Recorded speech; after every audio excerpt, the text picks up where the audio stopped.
से ये जो पत्रिका सामने आई है, इसमें इस बारे में विस्तार से जिक्र किया गया है कि किस तरह से महात्मा गांधी और साथ ही वीर सावरकर दोनों का सम्मान स्वतंत्रता के इतिहास में किसी भी रूप में कम नहीं है, यानी कि एक तरह से दोनों की तुलना की गई है। इस पर पहली टिप्पणी आपकी।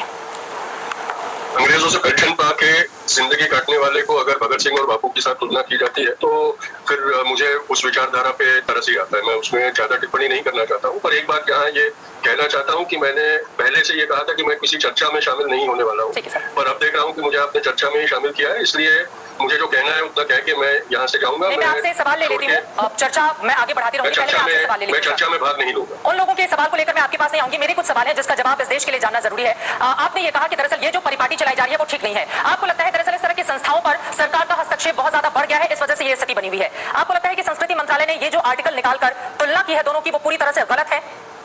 बिल्कुल गलत है, और इसमें कोई तुलना करने जैसा है ही नहीं, क्योंकि अंग्रेजों की माफी मांगने के बाद, रिहा होने के बाद जो किरदार सावरकर का था और जिसका असर हमारे स्वतंत्रता संग्राम पे के काल में था, उसमें उनका कोई कंट्रीब्यूशन नहीं था। इसलिए इस तरह से कंपैरिजन करना, यानी जो स्वतंत्रता सेनानी थे और सैनिक थे, उनका अपमान। लेकिन कई बार समय समय पर दरअसल विरोधी दलों को मात देने के लिए रणनीति अख्तियार की जाती है। वीर सावरकर के संदर्भ में उनके समर्थक इसी बात की दलील देते हैं कि अंग्रेजों को मात देने के लिए उनको बड़ी लड़ाई लड़नी थी, इस वजह से उन्होंने माफी मांगी और फिर बाहर आकर स्वतंत्रता के लिए अपना पूरा जीवन उसमें झोंक दिया। तो क्या इतिहास ने उनके साथ नाइंसाफी की है उनके योगदान को लेकर? एक उदाहरण तो दे दें कि कहाँ वो बड़ा संग्राम लड़े, पेंशन लेके लड़े थे क्या? एक उदाहरण दे दे कि कौन सी स्वतंत्रता संग्राम की हिंसक या अहिंसक लड़ाई वो लड़े थे, तो मान लेते हैं। अंग्रेजों की ओर से उनको दो बार फांसी की सजा सुनाई गई।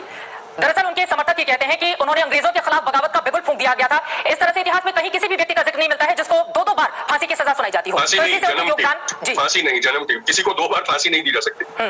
वो लाइफ सेंटेंस था, तो वो था, कबूल है कि वो दिया गया था, पर उसको अवॉइड करने के लिए क्या किया गया, वो हिस्ट्री में ये बात होती है कि आप आखिर में क्या करते हो, उससे आपकी तुलना होती रहती है। जूडास जो था वो जीसस का बहुत बड़ा भक्त था, इनर सर्कल का था, पर आज जूडास को सिर्फ जीसस के साथ विश्वासघात के लिए ही याद किया जाता है। तुषार गांधी जी, वीर सावरकर के मामले में आपकी भी तलखी यहाँ पर साफ साफ नजर आ रही है। इसके पीछे की वजह क्या है? क्या तुलना हो गई इस वजह से ये नाराजगी है, या फिर इसके पीछे कोई और कारण है? ये विडंबना इसलिए है कि जिस जगह को बापू की हत्या का स्मारक बना के रखा है, गांधी स्मृति, वहीं की संस्था जीएसडीएस बापू की हत्या में अक्यूज एक इंसान का महिमा मंडन करने के लिए अपनी पत्रिका का विशेषांक निकालते हैं, उसके खिलाफ ये बात है। अब आगे बढ़ते हुए मैं आपसे जानना चाहूंगी कि अगर इस तरह की स्थिति है, संस्कृति मंत्रालय की ओर से इस पत्रिका में तमाम बड़ाइयां की गई हैं वीर सावरकर की, इस बात का जिक्र करते हुए कि दरअसल स्वतंत्रता के आंदोलन में उनका जिस तरह का योगदान था, इतिहासकारों ने उनके साथ नाइंसाफी की, उनके योगदान को कमतर आंका गया। इसी वजह से मौजूदा वक्त में इस बात की जरूरत है कि उनके इतिहास में योगदान को अच्छे तरीके से लोगों तक पहुंचाया जाए। ये इस सरकार की फैशन है, इस आइडियोलॉजी की फैशन है कि जो इतिहास लिखा गया है उसको डिस्क्रेडिट किया जाए। इतने सालों से ये इतिहास, शायद वो हो सकता है कि बायस्ड हो सकता है, लेकिन वो उनके कार्यों के कारण जो बायसनेस आया है वो उसके कारण आया है। पर ये कहना कि इसलिए वो पूरा गलत है, वो मुझे लगता है कि ये इनकी मजबूरी है। बेचारों के पास खुद का इतिहास नहीं है, इसलिए जो इतिहास है उसको डिस्क्रेडिट करने की कोशिश करते हैं। आप किसके लिए कह रहे हैं कि बेचारों के पास खुद का इतिहास नहीं है, इस वजह से वो ऐसा? संघ परिवार को लेकर। लेकिन यहाँ पर जो वीर सावरकर के समर्थक हैं, उनका ये कहना है कि दरअसल हिंदुत्व के झंडा बरदार थे वीर सावरकर, इसी वजह से उनसे इतनी ज्यादा तलखी देखने को मिलती है और पुरानी सरकारों ने भी उनके साथ नाइंसाफी की। मुझे कोई नाइंसाफी लगती नहीं है, वरना आपने ही जो शॉट्स दिखाए, जो पहले रन किया, उसमें फिल्म्स डिवीजन को फिल्म बनाने को कहा गया, उनके प्रधानमंत्री ने उनके लिए डाक टिकट जारी किया, वो सारी चीजें हुई है, तो उसमें मुझे कोई ऐसा नहीं दिखता है कि उनको नजरअंदाज किया हो। वो भी गलत था, लेकिन वो हुआ था। यहाँ पर इतिहास में इस बात का भी जिक्र मिलता है, खुद इंदिरा गांधी ने वीर सावरकर को महान विभूति बनाया। 1970 में उनके नाम पर डाक टिकट जारी किया गया। फिल्म डिवीजन को उस समय भी उन पर फिल्म बनाने के लिए कहा गया। तो इतिहास में भी इस तरह के प्रमाण हैं जब महान विभूति इंदिरा गांधी उनको कहती हैं। वो कह सकती है, वो उनका अपना अभिप्राय होगा, उनके समय की जरूरत होगी, जो भी होगा। अब मैं उस पर टिप्पणी नहीं कर सकता हूँ, लेकिन वो सब देखिए, मैं इस इश्यू का भी, मैं कोई इस इश्यू को बैन करने के या उसके खिलाफ कोई कार्यवाही करने के पक्ष में नहीं हूँ, क्योंकि मैं अभिव्यक्ति स्वतंत्रता को मानता हूँ, right of opinion and expression को मानता हूँ, और मैं उसको ऑनर करता हूँ। इसलिए उनको हक है, अगर उनको चाहिए तो। लेकिन उनकी मजबूरी देखिए कि सावरकर को भी एक तरीके से एक्सेप्टेंस प्राप्त करने के लिए उनको गांधी की ही जरूरत पड़ती है। इंडिपेंडेंटली वो सावरकर को जिस पोजीशन पे वो उन्हें रखने चाहते हैं वहां बिठा नहीं सकते, वो पेडेस्टल गांधी का ही बनाते हैं। लेकिन किसी भी अदालत की ओर से वीर सावरकर को गांधी के मामले में तो दोषी नहीं माना गया। बार बार वीर सावरकर के जो समर्थक इस तरह की दलीलें देते हैं। वो दलील जरूर दे, लेकिन फैक्ट ये है कि वो एक्विट नहीं हुए थे।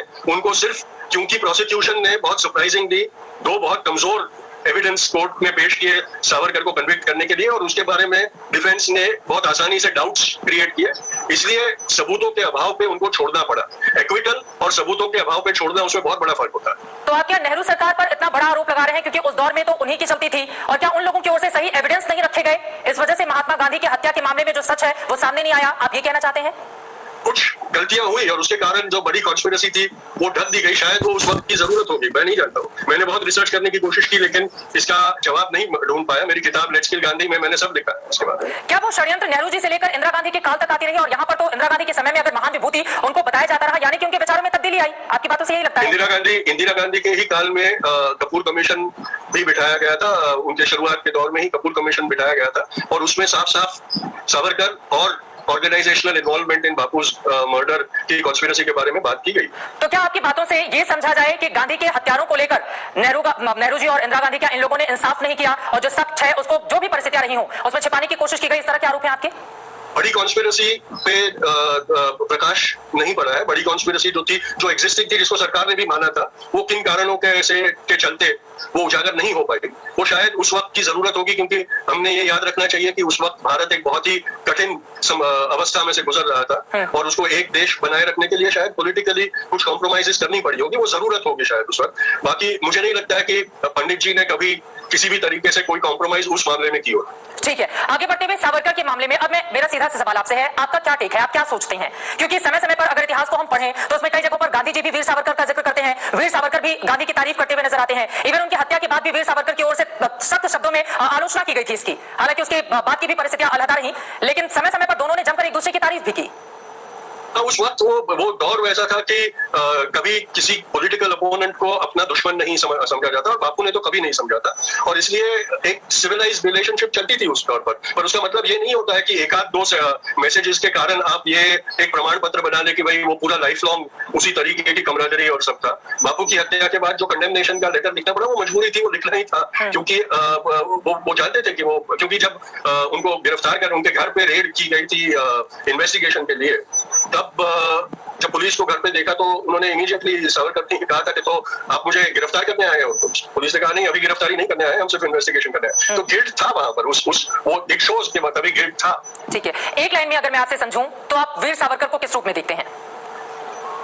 डोगरी पर्सनैलिटी थी, एक वक्त था जब क्रांतिकारी थे और फिर कोलैबोरेशनिस्ट बन गए, जिन्होंने स्वतंत्रता संग्राम के बाद उनके latter half of this life उन्होंने स्वतंत्रता संग्राम के साथ गद्दारी की। पहले वो क्रांतिकारी थे, उसमें कोई शक नहीं है।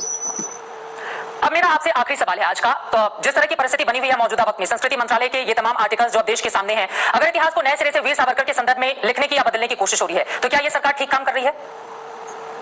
ये उनकी मजबूरी है, उनको नया इतिहास लिखना ही पड़ेगा, और उनके पास ताकत है तो वो करेंगे वो चीज। उसमें हमें कोई बहुत शॉक होने की जरूरत नहीं है, ये एजेंडा है उनका और वो लोग अपना एजेंडा निभा रहे हैं। ठीक है, बहुत शुक्रिया तुषार गांधी जी आज तक से